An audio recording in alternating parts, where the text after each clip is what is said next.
What's up, guys? Joshua Crampton, Multigen Mindset. I want to talk to you today. I'm here in Houston. I'm here temporarily. We're training a new territory manager for Majestic Lighting Design. So I'm here for a month or so. I want to talk to you about validation and learning to validate yourself, but also understanding what validation actually is. Because the quickest way to turn somebody off from trusting you is when they bring you an idea or a problem. If they bring you an idea and you invalidate them, you basically tell them that it's a stupid idea, they're never going to bring you any more ideas.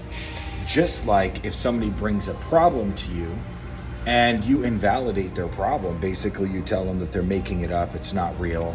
You invalidate their version of reality. If you invalidate somebody's reality, you're invalidating their beingness. In other words, the greatest thing that you can do for somebody is to validate their beingness.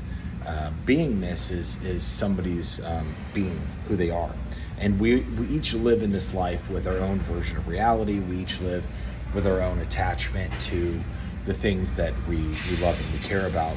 And invalidating or validating somebody is an extremely powerful thing.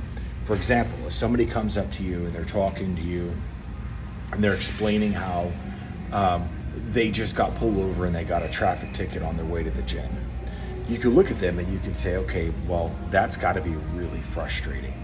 I'm sorry you got pulled over. That right there, I was just validating their experience, right? They were expressing to me that they were frustrated, and I turned around and validated them and said, okay, well, I'm sure that getting pulled over on the way to the gym was infuriatingly frustrating, and I'm sorry you had that experience. So that is just a simple validation. It's basically like repeating back to somebody what they gave you, and communicating, and in counseling, reflecting back to somebody what you heard them say is a form of communication. So if somebody comes to me and says, hey, X, Y, and Z, I could repeat to them and say, hey, what I heard you say was X, Y, and Z. I'm repeating to them what they gave me based upon how I received it, right? So I'm validating, basically copying, basically repeating to them what I heard them say, and then they're confirming whether that is what they wanted me to hear.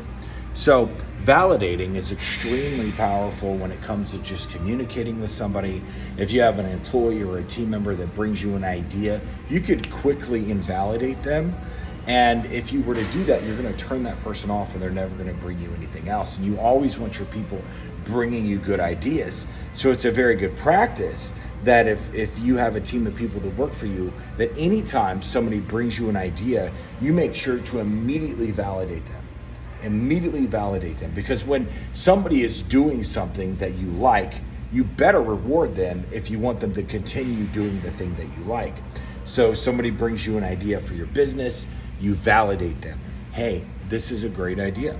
I love the way you're thinking. We may not use the idea, and if we do, you're going to get credit for it. Thank you. Bring me as many ideas as you can. I'll let you know if we decide to use your idea. So that is a way to validate somebody rather than invalidate somebody, and encourage them to keep doing what it is that you want them to do. So validation is extremely powerful.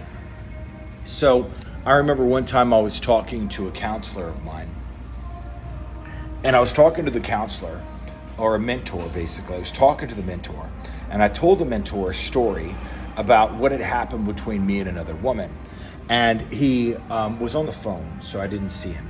But he responded, and he goes, oh my, what you experienced with that person must have been extremely frustrating, because what they basically did was X, Y, and Z.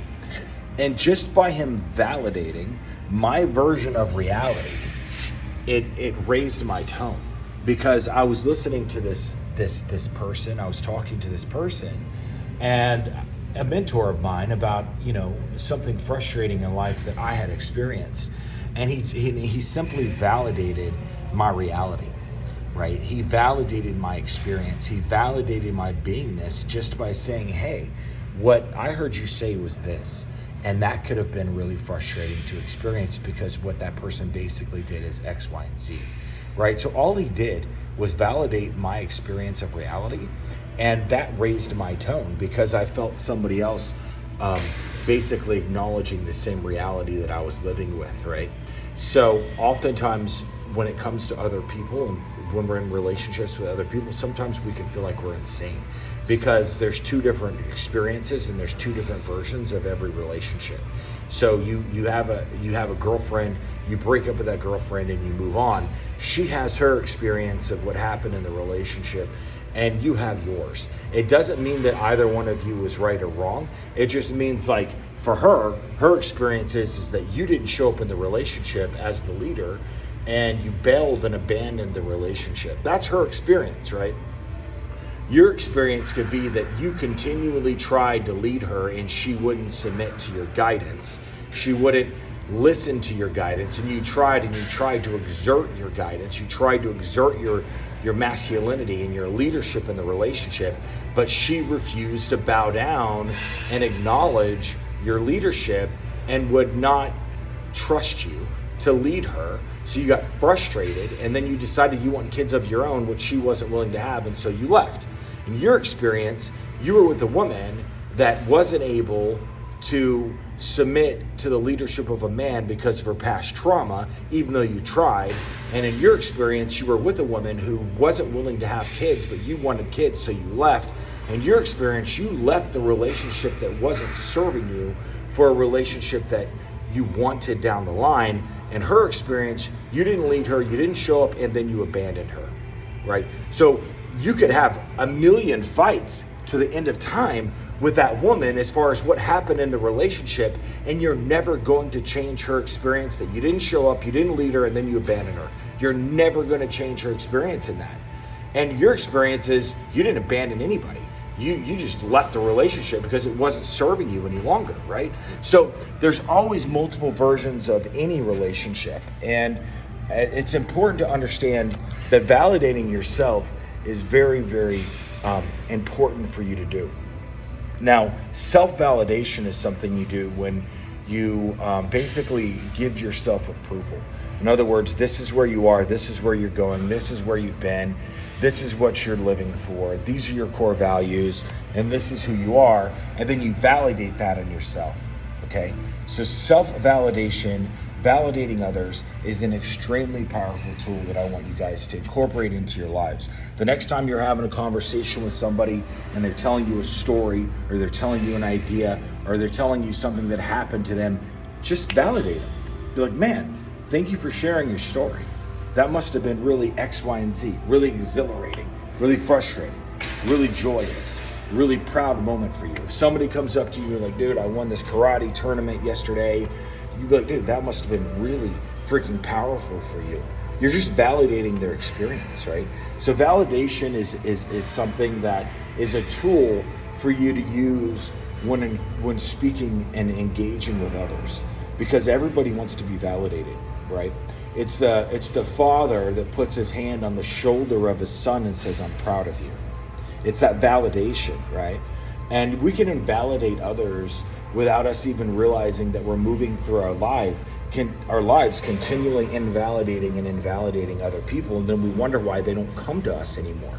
So validation is very important for you to learn how to apply, and also where you're violating the laws of validation, because you could be violating the laws of validation because you're invalidating those that are in your life, right? Just as like if the story with the ex-girlfriend, let's say you're in a conversation with that ex-girlfriend and she says, you didn't show up and you didn't lead me, then you abandoned me, right? Well, it doesn't matter what you say to her. You're never going to change her mind or her experience of what she experienced with you, even though if it's not actually reality. You're never going to change her experience. But what you could do is say, so-and-so, I'm appreciative of you sharing your version of your experience with me. That's not the version of reality that I believe is true, but I believe that your experience is valid.